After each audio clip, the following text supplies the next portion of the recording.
예수님과 그리고 종교 지도자들 사이에 벌어진 안식일 논쟁을 살펴보도록 하겠습니다. 지난주에 우리는 제자들과 예수님께서 밀밭 사이로 지나가시다가 배고픔을 이기기 위해서 제자들이 밀이삭을 비벼서 입에 털어넣는 그 말씀을 나누어 보았습니다. 사실 이것은 뭐 그렇게 나쁜 일은 아니었었죠.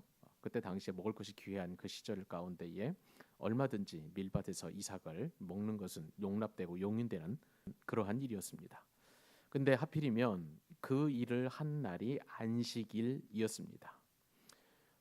아무래도 예수님과 제자들이 지나가실 때에 바리새인들이 예수님을 주목해서 본 것 같습니다.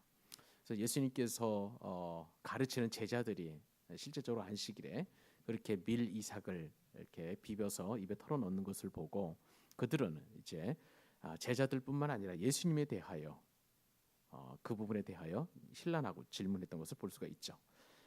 24절 말씀을 보니까 예수님께 말하죠. 보시오, 저들이 어찌하여 안식일에 하지 못할 일을 하나이까. 저들은 안식일에 보리 이삭을 이렇게 털어넣는 것은 밀 이삭을 추수해서 털어넣는 것을 그들은 하지 못할 일이라고 보는 것입니다. 이것이 바로 예수님과 안식일 논쟁에 대한 바리새인들의 논쟁점이라고 할 수가 있는 것이죠.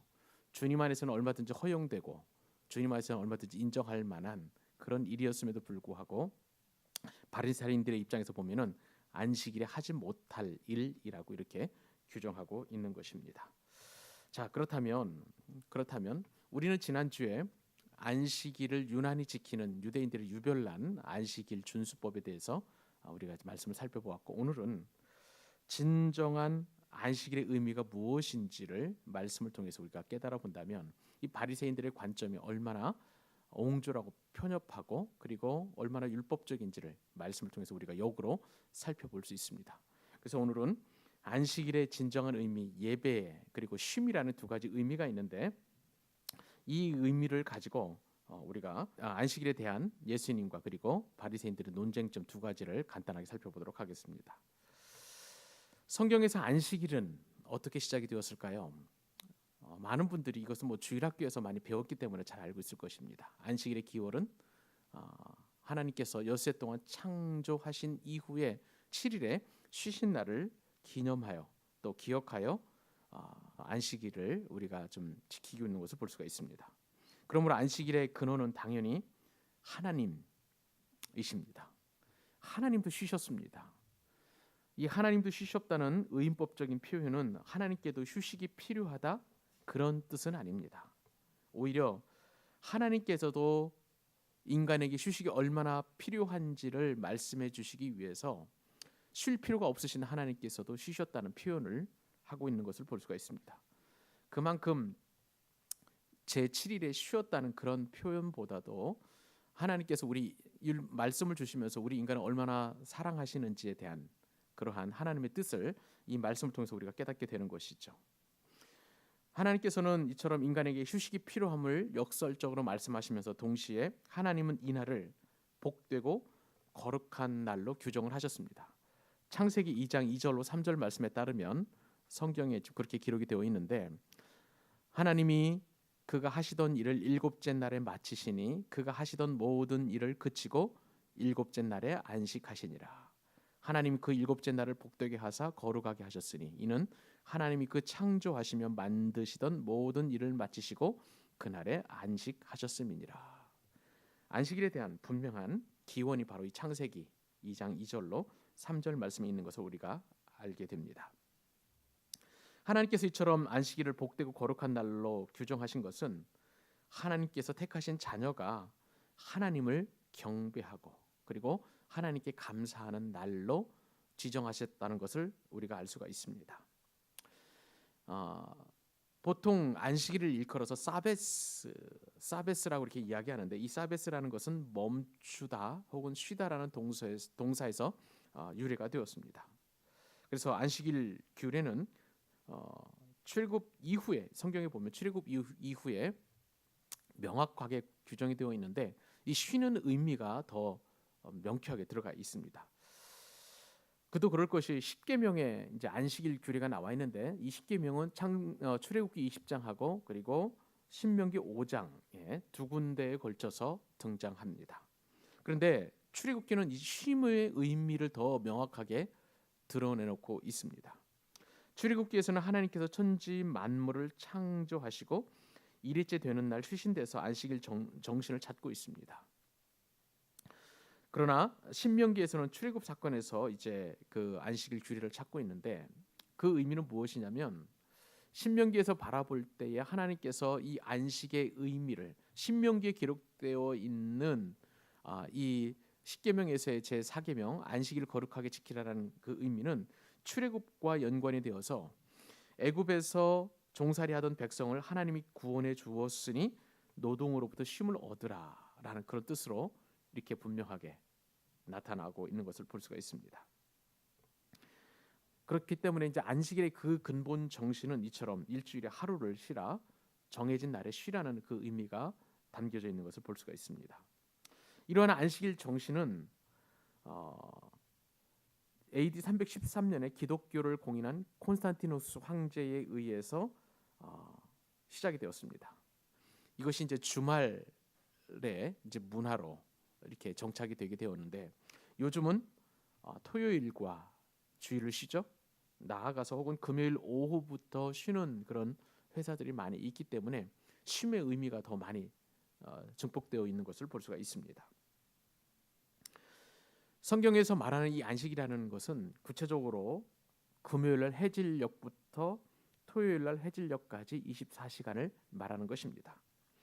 유대인들은 이 안식일날 금요일 저녁이 되면 안식일이 시작될 때에 그들은 기도하면서 모세오경을 묵상하면서 하루를 지내게 됩니다. 그리고 금요일 저녁이 되면 마을에서는 회당장이 나팔을 길게 3번 붑니다. 이럴 때 이제 안식일이 시작되는 것을 온 동네 사람들이 다 알고 이제 안식일 규례로 지켜 나가는 것을 볼 수가 있습니다. 이 안식일이 시작되면 모든 사람들은 하던 일들을 다 멈추어야 합니다. 가게 문도 닫아야 되고 그리고 해가 지기 전에 들녘에서 돌아와서 집으로 돌아와 안식일을 또 맞이해야 되는 것입니다. 뿐만 아니라 이 안식일이 시작될 때의 금요일 저녁 식사 때가 되면 이미 먹을 음식은 미리 만들어져 있어야 합니다. 구운 빵도 그리고 또 여러 가지 음식들도 다 만들어 놓고 이제 안식일 축제로 이제 시작이 되게 되는 것인데 되게 많은 사람들을 서로 초청해서 이 축제의 자리에서 포도주로 나누면서 음식을 나누어 먹는 것입니다. 그러나 그 어떠한 일도 용납되지 않았습니다. 이 안식일에는 장사를 해서도 안 되고 육체 노동을 하는 것도 금지되었습니다. 그리고 불을 지피는 일도 음식 만드는 일도 다 금지되었습니다. 밭을 가는 것, 추수하는 것, 그리고 물건을 나르는 것, 환자를 돌보거나 심지어는 다친 동물을 치료해서도 안 되는 것입니다. 상황이 이럴 정도가 되니까 당연히 오락과 여행은 금지하게 되어 있는 것이죠. 그만큼 안식일은 철저하게 율법에 정해진 대로 율법에 준하는 대로 그 안식일을 지켜 나가야만 하는 것입니다. 안식일에는 또한 사사로운 잡담도 허용되지 않았습니다. 그뿐만 아닙니다. 이 안식일을 지키는데 방해되는 모든 것도 해서는 아니 되는 것입니다. 그런 일들은 세속적이고 육신적인 일이라고 치부되어서 유대인들 입장에서 보면은 완전히 금지해야만 하는 그러한 일이었습니다. 구약의 율법이 이 정도로 숨막힐 정도였는데 예수님 시대에는 이 안식일에 대한 규례가 더 세분화되었고 복잡해졌습니다. 이 성문법이라고 하는 토라를 배경으로 해서 안식일 규례가 이제 구전 율법인 미시나나 또 다른 그 장로들의 유전으로 말미암아 더 세분화되게 되었고 더 많은 규정들로 얽어매어 있어서 안식일은 그들에게 있어서 쉬는 그리고 축제하는 그리고 기쁨이 넘치는 날이 아니라 너무나 힘겹고 버거운 인생의 무거운 짐이 되었던 것이죠. 그런 상황 속에서 오늘 예수님께서는 이 안식일에 관해서 바리새인들과 논쟁을 벌이고 있습니다. 오늘 말씀을 통해서 우리는 안식일에 대하여 두 가지 관점을 예수님의 관점과 바리새인들의 관점을 살펴볼 터인데, 하나는 이 안식일의 그 본질이 중요한 것이냐, 형식이 중요한 것이냐, 그것을 우리가 논쟁을 통해 살펴볼 것이고, 또 하나는 바리새인들이 그토록 안식일에 율례를 범하는 것이 죄라고 하는데, 그러면 도대체 죄의 진정한 의미가 무엇인가? 이 두 가지 관점을 오늘 살펴보도록 하겠습니다. 우리는 신앙생활에서 형식과 제도가 필요하다는 것은 누구나 다 인정합니다. 형식이 없는 신앙생활, 그것은 자유라기보다는 방종에 가깝고요. 또 이건 무책임에 가깝기 때문에 나름대로 신앙생활에 있어서 형식과 그리고 제도는 어느 정도 필요한 것이 사실입니다. 그런데 문제는 이 형식과 제도가 그 본질보다도 앞서게 된다면 이것은 큰 문제로 다가오게 되는 것입니다. 사실 이러한 본질에 비해서 형식과 제도가 앞서는 것은 종교가 타락할 때 나타나는 증상 가운데 하나입니다. 그것은 성경으로 볼 때도 그런데, 특히 선지자 시대의 이스라엘 백성들이 이렇게 형식과 그리고 또 규례와 아니면 제도에 집착을 하게 되었고, 또한 종교개혁 당시에도 보면 이 천주교나 혹은 가톨릭에서 형식과 제도를 얼마만큼 중요시했는지를 우리가 역사적으로 알고 있습니다. 형식적으로 아무리 그럴듯하게 신앙생활을 한다고 해서 반드시 하나님께서 기뻐하시지 않는다는 사실입니다. 하나님께서 율법을 구원의 조건이나 짐이 되도록 주신 것이 아니기 때문에 그렇습니다. 하나님께서 율법을 주신 이유는 무엇일까요? 그것은 하나님의 백성인 이스라엘에게 생명을 주시고 그 안에서 그들과 하나님 사이에 계속적으로 교제가 이루어짐으로 말미암아 정말 하나님도 기뻐하시고 사람도 기뻐하는 진정한 기쁨에 참여하기 위해서 하나님께서 그렇게 율법을 주신 것입니다. 그러므로 우리는 이러한 율법 속에서 가장 먼저 생각해야 될 것은 하나님께서 중요하게 여기신 것, 그것은 바로 하나님과의 교제를 통한 즐거움과 기쁨입니다. 그런데 이것을 문자적으로 율법을 지키고 안 지키고 하는 것보다 하나님께서는 그 마음을 더 중요하게 보신 것이죠. 그렇기 때문에 그 마음이 더 중요한데, 이것이 그 마음이 그 정신이 퇴색해 버리면 나중에는 껍데기인 형식만 남게 되는 것입니다. 원래 하나님께서 율법을 주신 이유는 신명기 10장 12절 13절 말씀에 따르면 우리 마음 가운데에 기쁨을 주기 위해서, 그리고 우리 마음 가운데 하나님을 더 사랑하게 하기 위한 하나님의 뜻이 담겨 있음을 볼 수가 있습니다. 신명기 10장 12절 13절 말씀에 따르면 이스라엘아, 내 하나님 여호와께서 내게 요구하시는 것이 무엇이냐? 곧 내 하나님 여호와를 경외하여 그의 모든 도를 행하고 그를 사랑하며 마음을 다하고 뜻을 다하여 내 하나님 여호와를 섬기고 내가 오늘 내 행복을 위하여 내게 명하는 여호와의 명령과 규례를 지킬 것이 아니냐. 하나님께서 요구하시는 것은 마음이에요. 뜻이에요. 성품이에요. 우리의 모든 것을 다하여 하나님을 사랑하는 것, 그것을 하나님께서는 요구하시는 것입니다. 이러한 율법을 주신 하나님의 뜻이 분명하게 오롯이 이렇게 신명기 말씀에 기록이 되어 있습니다. 하지만 바리새인들은 율법의 본래 의도를 잃어버렸습니다. 아니, 무시했습니다. 오히려 그런 하나님의 뜻을 저버리고 율법을 제도화시켜 버렸고, 그리고 형식으로 남겨서 사람을 속박하는 것으로 이 율례를 격화시켜 버리고 말았던 것입니다. 그리고 이 바리새인들은 율법의 본질보다도 형식을 더 소중하게 여긴 것을 볼 수가 있습니다. 이러한 바리새인들의 모습을 바라보면서 오늘날 한국 교회가 어디에 서 있는지 우리는 묻지 않을 수가 없습니다. 바리새인에게 나타난 유혹은 우리에게도 똑같이 나타나게 되어 있습니다.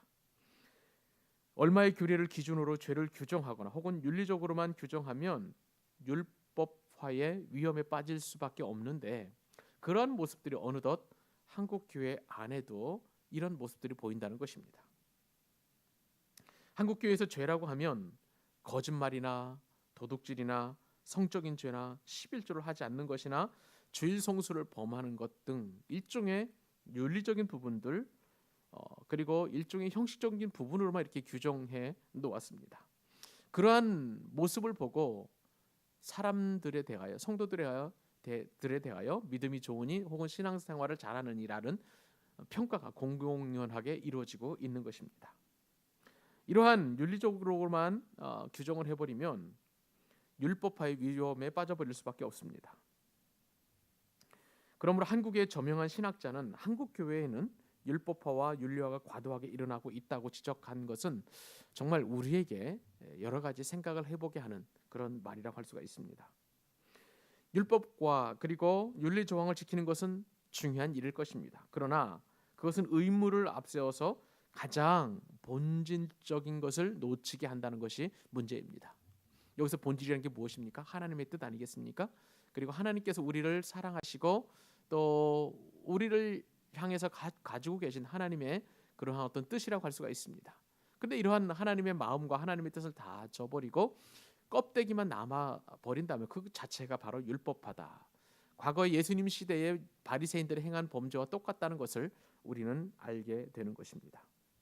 이러한 율법화가 진행이 되고 과도한 윤리화가 진행이 되면 하나님의 임재를 우리가 느낄 수가 없습니다. 우리는 하나님과의 만남을 통한 감격이 우선 되어야 함에도 불구하고 그렇지 못한다는 것이죠. 우리가 율법을 지키는 것은 율법을 지켜서 하나님을 기쁘시게 하는 것이 아니라 하나님을 먼저 만나고 하나님과 함께 하심으로 말미암아 율법은 자동적으로 지키게 되어 있습니다. 하나님께서 원하시는 것을 무엇인지를 우리가 늘 그렇게 생각을 하면서 살아가기 때문에 율법은 지키지 말라 그래도 자동적으로 지킬 수 있는 그런 상황이 되는 것이죠. 그러나 율법을 당위성으로 지키게 된다면 그리고 마지못해서 지키게 된다면 기쁨은 사라집니다. 하나님과의 만남에 그런 어떤 은혜도 사라져버리고 모든 것이 형식화되고 또 도식화되어서 우리는 하나님과의 만남에 대한 그 율법을 주신 그 본질적인 뜻에서 벗어난 그런 삶을 살 수밖에 없는 것입니다. 교회는 심판과 두려움, 의무와 당위성, 규례와 율법을 절대로 앞서서는 안 되는 것입니다. 왜 그렇습니까? 예수님이 그렇게 가르치지 않으셨기 때문에 그렇습니다. 주님은 율법이 아니라 복음을 가져다 주셨습니다. 그리고 의무가 아니라 기쁨을 주신 것입니다. 성경은 바로 이 부분을 명확하게 말씀하시는데 우리 다 같이 마태복음 11장 28절로 30절까지 말씀을 함께 읽어보도록 하겠습니다. 마태복음 11장 28절로 30절까지 말씀 같이 읽습니다. 시작. 수고하고 무거운 짐진 자들아 다 내게로 오라. 내가 너희를 쉬게 하리라. 나는 마음이 온유하고 겸손하니 나의 멍에를 메고 내게 배우라. 그리하면 너희 마음이 쉼을 얻으리니 이는 내 멍에는 쉽고 내 짐은 가벼움이니라 하시니라. 아멘. 결국은 예수님과 바리새인들의 논쟁 가운데 본질인가 형식인가에서 주님께서 말씀하신 것처럼 우리에게는 본질을 좇는 참된 쉼을 주시려는 안식일의 참된 의미가 거기 있다는 것을 알고 이런 하나님의 뜻을 깨달아서 주님 안에서 얻는 참된 쉼을 누리는 저와 여러분 될 수 있기를 바랍니다. 오늘 말씀을 통해서 한 가지 더 우리가 예수님과 바리새인들의 논쟁 가운데 깊이 또 생각해 봐야 될 것은 죄에 대한 정의입니다. 우리는 교회에서 죄인이라는 말을 어렵지 않게 들을 수가 있습니다. 설교 시간에 목회자가 성도에게 죄인이라고 하고 그리고 회개하라고 할 때 이렇게 핏대 올려서 이야기를 해도 그 누구도 그 말에 대하여 반발하거나 혹은 그것에 대하여 거부하는 사람들은 별로 없습니다. 왜냐하면 그리스도인은 누구나 예외 없이 자신을 죄인이라고 생각하기 때문에 그렇습니다. 그러므로 어떻게 해서든지 이 죄 문제를 해결하기 위해서 우리 그리스도인들은 끊임없는 노력을 하고 애를 씁니다. 이 죄 문제를 해결받지 못하면 우리는 그 누구도 영원한 삶에 도달할 수 없다는 것을 알 수가 있습니다. 이 죄 문제를 인간의 힘으로 해결할 수가 있는 것은 아니죠. 오직 예수 그리스도의 피 묻은 십자가의 보혈로만 이 죄 문제를 해결할 수가 있습니다. 그런데 이처럼 죄에 대해서 발버둥 치다가도 죄가 정작 무엇인가를 물으면 선뜻 대답하기가 쉽지 않은 것이 사실입니다. 그런데 성경에서 말하는 이 죄라는 것은 의외로 간단하게 정의하고 있습니다. 우선 죄는 율법을 어기는 것입니다. 이게 가장 기본적인 것이죠. 원래 율법은 하나님께서 말씀으로 주신 것 아니겠습니까? 그리고 그 율법 자체는 매우 선한 것입니다. 그런데 성경에는 율법에 대해서 뚜렷이 구별되는 두 가지 입장이 있습니다. 하나는 엄격하게 준수해야만 하는 규례로 보는 관점이 있고, 또 하나는 하나님의 뜻으로 보는 관점이 있는 것입니다. 이 두 관점의 차이가 있습니다. 엄격하게 엄수해야 할 규례로 보는 사람들의 관점은 바로 바리새인들이었습니다. 동시에 예수님께서는 그와 반대되는 개념으로 하나님의 뜻으로 율법을 해석해 놓으셨습니다. 구체적으로 말씀을 드리면 율법학자와 바리새인은 율법의 준수 여부에 따라서 죄인인가 의인인가를 판별하게 되었습니다. 이들 판별식으로 볼 때에 세리나 혹은 창기나 이방인들은 다 누구나 죄인이었습니다. 그 기준에 따르면 율법을 지키지 않으면 누구나 다 죄인이 되기 때문에 율법을 가까이 할 수 없는 그런 이방인들, 그 다음에 창기들, 그리고 매국노였던 이 세리들은 유대인들이 바라볼 때, 특별히 종교 지도자들을 바라볼 때 그것은 누구도 부인할 수 없는 죄인이라고 그렇게 못 박아 버렸던 것입니다. 그러나 예수님은 이들과는 상관없이 하나님의 뜻의 율법을 해석하는 아주 혁명적인 그러한 율법 해석의 그 방법을 가르쳐 주셨습니다. 율법에 들어있는 하나님의 뜻이 그것이 바로 예수님의 이 율법을 해석하는 기준이었던 것입니다. 그러므로 예수님과 바리새인은 끊임없이 이 부분에 대해서 충돌을 할 수밖에 없었습니다. 바리새인들이 그토록 싫어했던 세리와 창기와 예수님은 친구가 되어서 함께 먹고 마시고 그들과 대화하셨습니다. 바리새인들은 그들은 전혀 부정한 사람이라고 해서 접촉하지 않는 그런 사람들이었습니다. 그래서 예수님과 바리새인은 안식일법뿐만 아니라 정결법, 성전에 대한 태도, 그리고 금식, 살인, 간음, 이혼 등과 같은 그 율법의 해석에서 끊임없이 충돌을 할 수밖에 없었던 것입니다. 이 율법에 대한 해석 차이가 끝내는 예수님을 십자가에 못 박는 중요한 요인으로 바리새인들에게 의해 정죄되었던 그런 죄목이었던 것입니다. 그런데 그러면 우리는 성경에서 말씀하는 구체적인 죄란 무엇인가? 이 죄에 대해서 깊이 생각해 봐야 됩니다. 죄라는 것은 바리새인에게는 율법을 지키지 못하는 것이었지만, 그러나 하나님의 뜻을 강조하는 예수님 입장에서 바라볼 때 죄라는 것은 하나님을 떠나는 것 자체가 죄가 되었던 것입니다. 율법을 어기는 것은 분명 죄이지만 성경에서 죄는 보다 근본적인 것을 말하고 있기 때문에 그렇습니다. 죄를 지칭하는 말 가운데 하나가 하말티아라는 그러한 말이 있습니다. 이 하말티아라는 것은 궁수의 손에서 떠나는 화살이 관역을 향해서 나아가야 되는데 그 관역을 빗나가는 모든 것이 바로 하말티아, 곧 죄가 된다는 것입니다. 이 하말티아의 의미에 따르면 하나님의 뜻이라는 그 관역에서 벗어난 모든 것들이 죄라는 것을 우리는 어렵지 않게 알 수가 있는 것입니다. 이런 관점에서 볼 때에 죄라는 것은 하나님을 떠나서 목적을 상실하고 자기 자신이 삶의 주인이 되어 사는 모든 것들, 자기 자신이 주인이 되어서 생각하고 판단하고 결정하는 모든 것들이 바로 죄라는 사실을 우리는 깨닫게 됩니다. 그래서 사도 바울은 인간이 죄 속에 있을 때에 하나님을 알지도 못하고 보지도 못하고 죄가 인간을 지배해서 왕노릇한다라고 이렇게 표현을 하게 되었습니다. 그러므로 이 죄로 말미암아 하나님을 거역하고 반역할 수밖에 없는 인간의 근원적인 상태, 인간이 원래 죄인일 수밖에 없는 이유를 우리가 말씀을 통해서 깨닫게 됩니다. 바리새인들은 11조를 바치고 온갖 율법을 지키는 사람들을 일컬어서 의인이라고 여겼습니다. 그들은 그 일에 대하여 스스로 의인이라고 또한 자처하기도 하였습니다. 그러나 예수님은 바리새인의 마음에 하나님이 없었기 때문에, 그 바리새인들의 마음이 하나님을 떠나 있었기 때문에 예수님께서는 그들을 죄인이라고 말씀하셨습니다. 이것으로 말미암아 바리새인들에게는 분노가 물밀듯이 치밀어 오르게 되었던 것입니다. 반면에 죄인 세리는 어떤 사람들이었습니까? 눈을 들어서 하늘을 쳐다보지도 못하고 가슴만 칠 뿐일 정도였습니다. 그러한 이 세리들의 마음을 보시고 주님께서는 그들을 정죄하지 않으셨던 것입니다. 예수님은 바리새인들에 의해 정죄받은 세리나 창기 같은 죄인들이 하나님 나라에 먼저 들어갈 것이라고 말씀을 하시는 대신에 율법을 지킨다고 그리하여 스스로 의인이라고 자처했던 이 바리새인들에 대해서는 낙타가 바늘길을 통과하는 것보다 더 어렵다라고 이야기하셨습니다.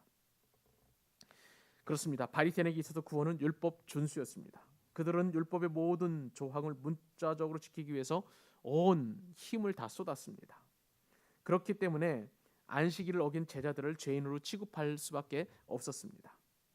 율법의 정신이 살아있을 때 율법은 하나님의 말씀이 되지만 반대로 율법이 경직이 되고 굳어지면 그 율법은 이제 굴레가 되어버려서 인간의 삶을 지배하게 됩니다. 바리새인이 요청한 율법은 이미 하나님의 말씀이 아니라 삶의 무거운 짐을 지우는 의무에 불과했던 것입니다. 바리새인은 하나님의 이름으로 의무를 강조했고 또 그 강요를 구원이라고 가르쳤습니다. 그러나 예수님에게 있어서 구원은 하나님께로 돌아가는 것이요 하나님의 뜻을 분별하는 것이며 하나님 앞에 순종하는 것이었습니다. 죄의 상태에서 벗어나서 하나님의 지배로 들어가는 것이 바로 참된 구원이라는 것을 예수님은 분명하게 말씀을 하셨던 것입니다. 그러한 예수님께서는 언제나 하나님 나라를 선포하셨고 하나님에게로 돌아오라고 말씀하셨지 예수님께서는 바리새인들처럼 율법을 앞세우지 않으셨음을 우리는 깊이 명심해야 할 필요가 있는 것입니다. 예수님은 정죄나 심판을 앞세우지 않으셨습니다. 언제나 용서와 사랑을 더 우선시하셨던 것입니다. 그러므로 예수님을 만난 모든 사람들에게 있어서는 삶의 무거운 짐이 아니라 그들에게는 기쁨을 회복할 수 있었던 것입니다. 그리고 삶의 변화를 가져올 수 있었던 것입니다. 그들의 삶은 행복했던 것이고 주님을 만남으로 말미암아서 죄 그리고 인생의 무거운 짐을 다 벗어버리고 참된 쉼으로 안식으로 나아갈 수 있었던 것입니다. 예수님을 만난 제자들이 그러한 평안과 안식을 경험했고 향유 부은 여인이 그러한 축복을 경험하였습니다. 그리고 세리장 삭개오가 그러한 은혜를 경험하게 되었고 창기와 세리들 그리고 숱한 병자들과 가난뱅이들이 이러한 예수님의 놀라운 쉼을 회복하고 구원의 참 기쁨을 누렸던 것을 볼 수가 있습니다. 그렇습니다. 21세기를 살아가는 저와 여러분이 신앙생활할 때에도 이처럼 율법의 의무나 율법 준수의 그 무거운 짐이 우리를 구원하는 것이 아님을 우리는 깊이 명심하고 참된 하나님의 뜻을 발견할 수 있기를 바랍니다. 말씀을 우리에게 주신 것은 우리에게 기쁨이고 우리에게 그 말씀대로 순종하는 것에 대한 자발적인 순종이야말로 우리의 삶이 얼마나 행복하게 하는지를 이끌어가는 시금석이 될 줄로 믿습니다. 이 시간 그러한 예수님의 귀한 은혜를 생각하면서 주신 은혜를 가지고 날마다 승리하는 날마다 기쁨을 누리는 그리고 주님께서 주시는 참된 쉼에 들어가는 저와 여러분 될 수 있기를 주님의 이름으로 축복합니다.